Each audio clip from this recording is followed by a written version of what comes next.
di kantor, cuman beda pusat riset.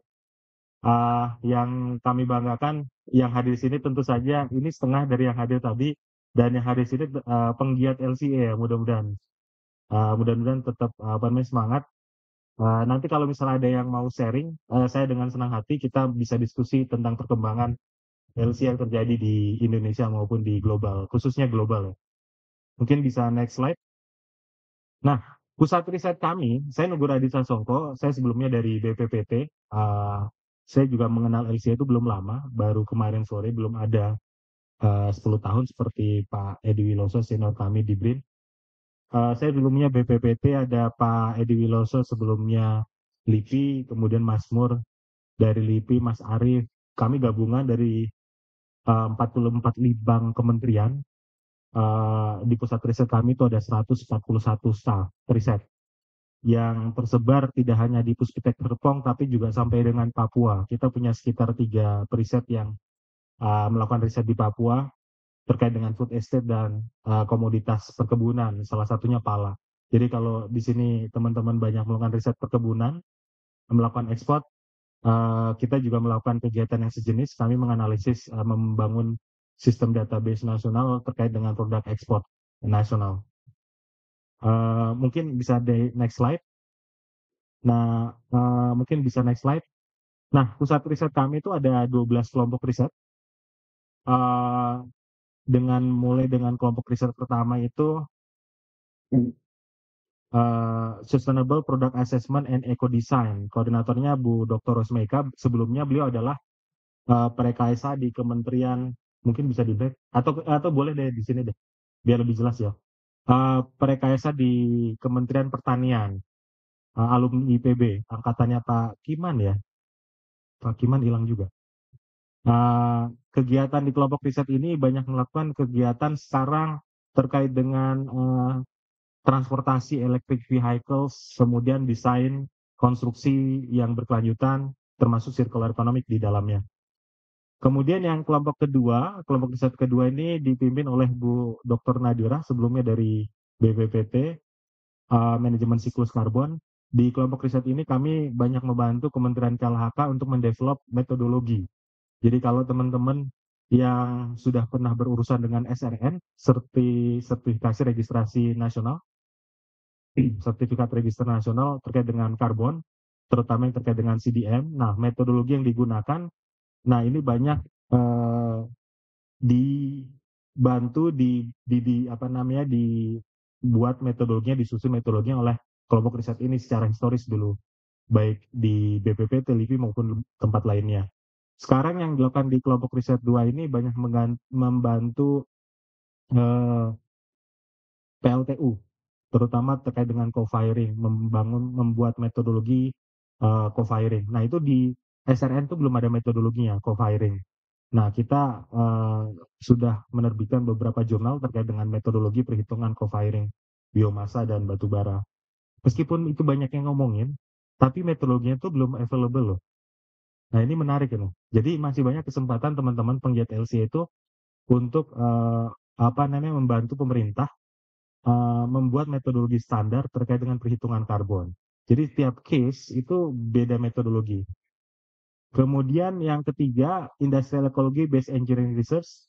Ini teman-teman banyak melakukan kegiatan di lab base, terutama misalnya menjustifikasi apakah satu rekayasa engineering di lab itu sustainable atau enggak. Contohnya yang lagi happening di kelompok riset ini ada 2. Yang pertama mikroalga, yang kedua bioleather.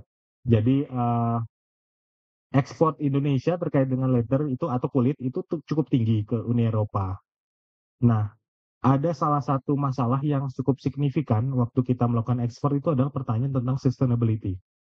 Apakah produk atau bahan dasar leather kita itu sustainable enough atau enggak, bagaimana asesmennya, bagaimana you proof bahwa sistem produksi dari leather itu cukup sustainable. Nah, kami membantu di situ termasuk membuat bioleather. Jadi membuat kulit buatan dengan menggunakan jamur ya. Jadi jamur kita buat sintetiknya mirip dengan kulit, kemudian nah ini udah jadi ekspor andalan nasional. Nah, ini mereka melakukan engineering riset engineering rekayasa, kemudian melakukan assessment. Kemudian oh ya, kelompok riset 3 ini dipimpin oleh Agusta, baru balik dari Korea. Yang keempat, ini sistem low carbon area development system. Jadi banyak melakukan assessment terkait dengan industrial park.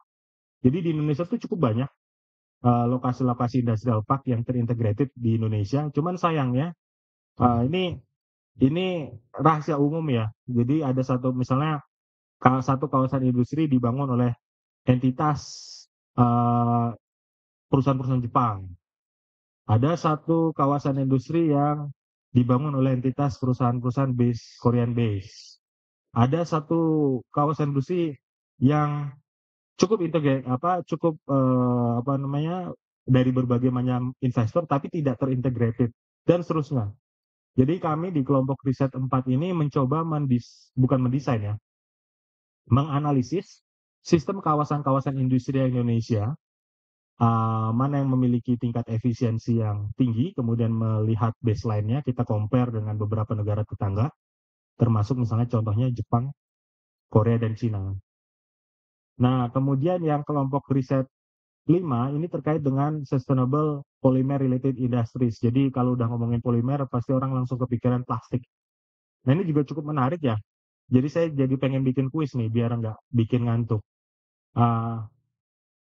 Menurut teman-teman, industri di dunia atau di Indonesia mana yang memberikan kontribusi terbesar terhadap mikroplastik? Kalau bisa jawab, saya kasih hadiah dari BRIN, dari saya. Nanti hadiahnya apa saya lagi pikirin. Tapi kalau kenapa? Iya boleh. Kalau ada yang baru lulus S3, nanti saya rekomendasiin buat postdoc di BRIN, lumayan. Kalau yang lagi masih kuliah S1, S2, S3, nanti bisa riset asisten di tempat kami. Itu pertanyaan kuisnya ya, jadi bisa dijawab nanti pas lagi nanya, langsung dijawab aja. Industri apa atau produk apa di dunia yang memberikan kontribusi terbesar terkait dengan mikroplastik? Itu pertanyaannya.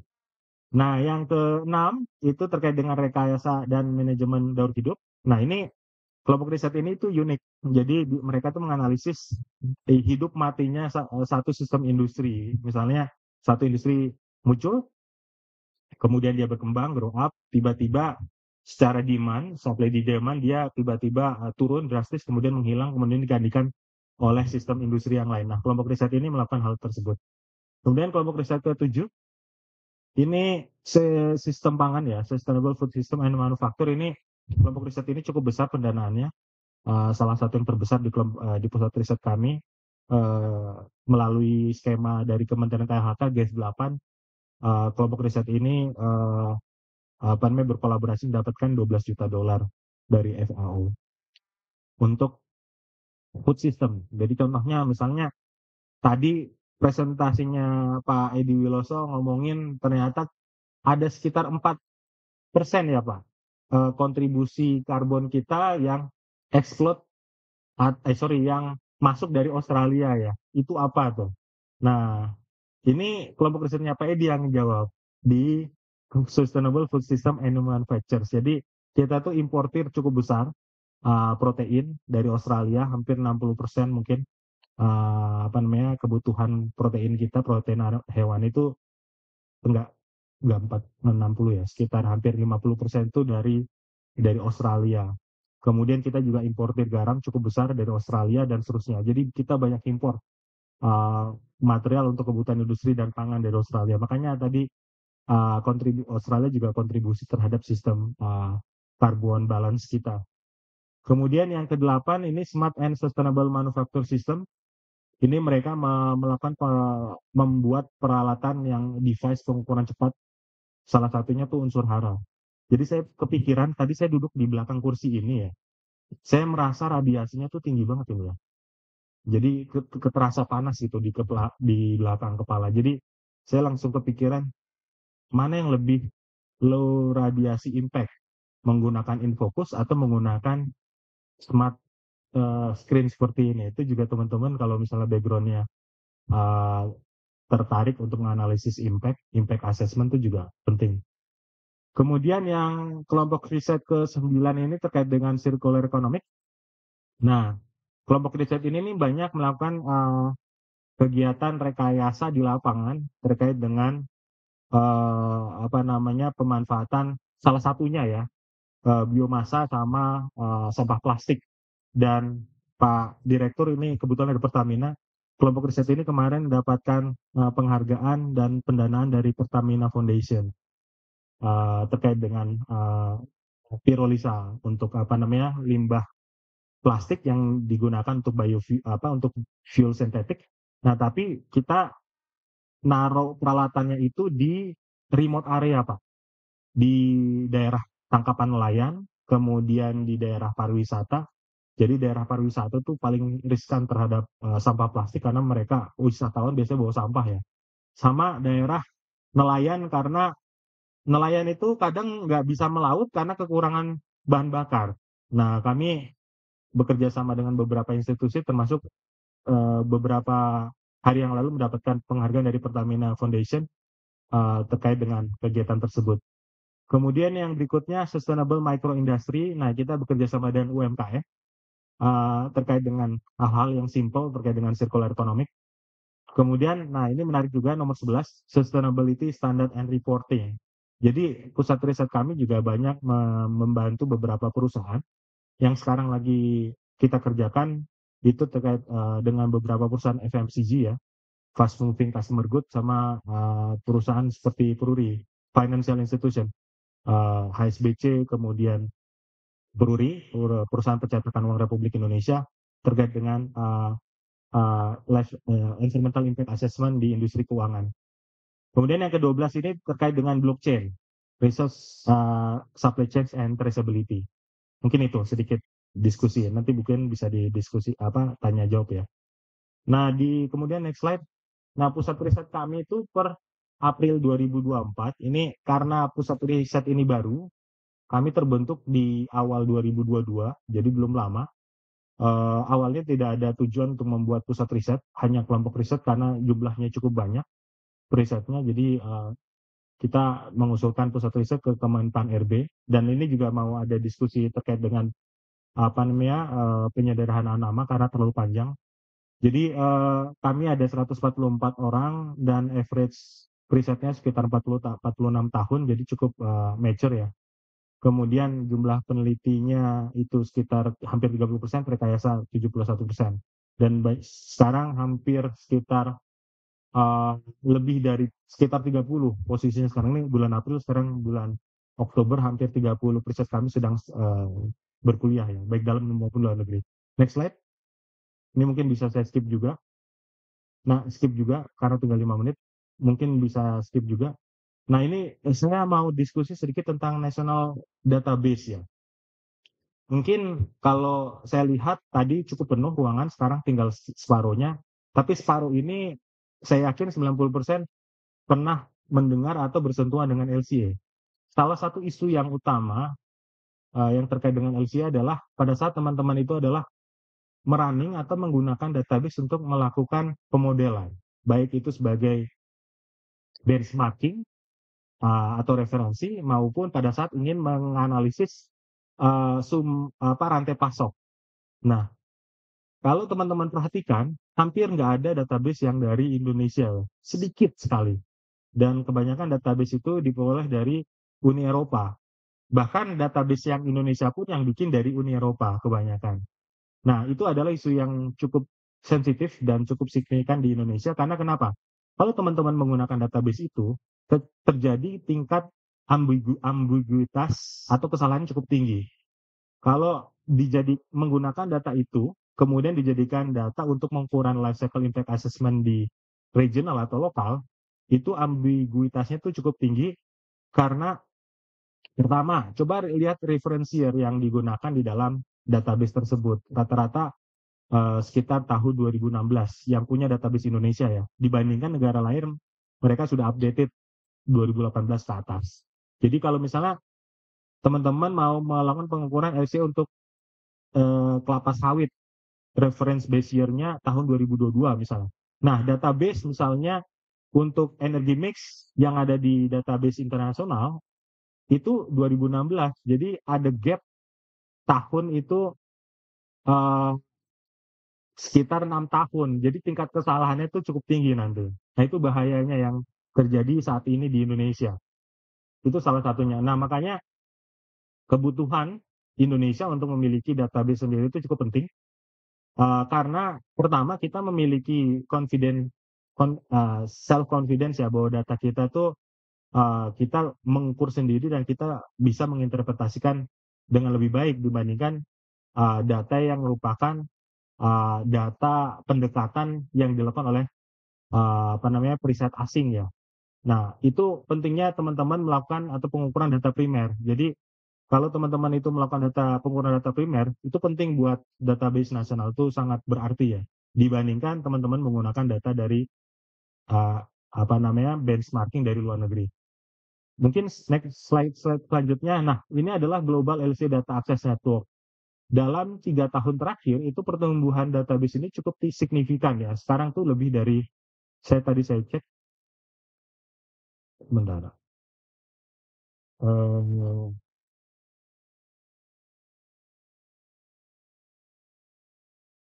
nah ini dia. Ada 110.000 dataset yang available di GLAD. Ini belum termasuk database yang dimiliki oleh beberapa negara. Karena beberapa negara mengeluarkan database yang bisa di-download, baik itu gratis maupun berbayar. Contohnya Brazil, kemudian Chili, Cina, Uni Eropa, Prancis. Prancis biasanya data pertanian diambilnya dari Prancis, data agribalis, Jerman, Jepang, Malaysia, Meksiko, negara-negara Skandinavia, Thailand, maupun Amerika Serikat. Nah, data Indonesia sampai sekarang belum ada. Nah, itu kalau kita melakukan perhitungan benchmarking carbon footprint untuk produk nasional yang berorientasi ekspor, kita menggunakan database asing, kita khawatirnya itu terjadi kesalahan dalam pengukuran atau penentuan CAP. Nah, oleh karena itu, kalau misalnya teman-teman melakukan analisis ya atau perhitungan LCA, semaksimal mungkin menggunakan data primer, bukan data sekunder seperti database. Database itu penting kalau teman-teman tuh ingin melakukan benchmarking. Nah, kemudian slide selanjutnya. Nah, ini dia yang lagi happening juga sekarang, mungkin bisa dilihat ya. Ini kebetulan kemarin itu dilakukan global pertemuan annual global assembly untuk life cycle initiative, dan ada beberapa poin yang disepakati secara global. Global guidance for life cycle impact assessment, indikator dan metodologi. Sebagai informasi, ada 3 fase yang sudah terjadi. Fase pertama itu antara 2013 sampai 2016 itu ada kesepakatan di dunia, di United Nations Environmental Program itu terkait dengan greenhouse gas emission and climate change impact. Dan seterusnya, ini impact yang lainnya. Fase 2 itu lebih terkait dengan air dan tanah, termasuk toxicity. Nah, fase ketiga ini lebih ke klasifikasi metodologi, mulai dari midpoint, kemudian damage karakterisasi, normalisasi, dan pembobotan. Nah, di fase 3 ini yang menarik, masing-masing regional itu diminta untuk melakukan self-assessment untuk penentuan pembobotan, weighting, dan normalisasi. Nah, ada beberapa, jadi fase 3 scoping dokumennya bisa di-download, di situ saya sertakan linknya. Ada beberapa poin yang sedang didiskusikan. Pertama, terkait dengan pembobotan dan normalisasi. Pertama itu guidance untuk impact assessment indicators. Kemudian social life cycle impact assessment, ini udah ada guideline-nya ya, bukunya. Kemudian marine impact ini masih terus sambil paralel sama ILB. ILB itu legal binding untuk plastic pollution. Kemudian ada chemical management. Nah, ini mungkin kita bisa diskusi berdua nih, Mas Muri nih. International Chemical Management. Teman-teman mungkin kalau misalnya melakukan kegiatan impact assessment sangat spesifik produk atau spesifik chemical, pasti akan beberapa kesulitan menemukan impact terkait dengan substansi tertentu, betul kan? Akhirnya didekati dengan dicari cek MSDS-nya, kemudian dicari komponen terbesar dari MSDS itu apa, kemudian diekuivalenkan impact-nya adalah itu. Oke, itu oke. Tapi yang terjadi di dunia itu ternyata hampir tiap hari itu dunia itu memproduksi lebih dari 1.000 chemicals baru. Lebih dari 1.000 chemical substances baru. Dan itu banyak yang diproduksi itu belum memiliki informasi sampai sekarang impact assessment-nya seperti apa. Itu yang terjadi sekarang. Nah, melalui beberapa forum-forum internasional seperti Stockholm Convention, Basel, kemudian Rotterdam Convention, disitulah ada kesepakatan National Chemical Management, masing-masing bahan kimia itu jika muncul baru, impact-nya seperti apa, nah teman-teman bisa trace di sini impact assessment-nya. Kalau tidak menemukan di dalam database yang teman-teman punya, misalnya kayak CoinVen, cari di sini. Karena kadang belum masuk ke dalam database, termasuk USTOC ya, United Nations for Toxicology. Nah ini yang nomor 5 terkait dengan itu. Nah yang terakhir adalah biogenic carbon, terkait dengan kegiatan. Nah ini terakhir nih, Mas Muri, tenang aja. Udah habis ya. Next slide. Nah ini. Nah sekarang lagi happening juga untuk kegiatan UNEP adalah impact assessment terkait dengan plastik ya. Jadi ini udah keluar rilisnya di 1 September 2028. Oh ini dari kami ya, dari terkait dengan critical success factor di electronic waste. Jadi kalau kita punya misalnya satu daur hidup penuh dari material, kita tidak hanya, kalau bisa tidak hanya menentukan impact-nya apa, tapi kita juga sebisa mungkin menentukan sebenarnya aktor yang paling penting, yang paling berperan itu siapa dan solusinya itu apa. Jadi kita memiliki satu informasi yang komprehensif terkait dengan satu siklus hidup material tertentu. Next slide. Oke, selesai. Untuk diskusi dengan senang hati kita bisa tanya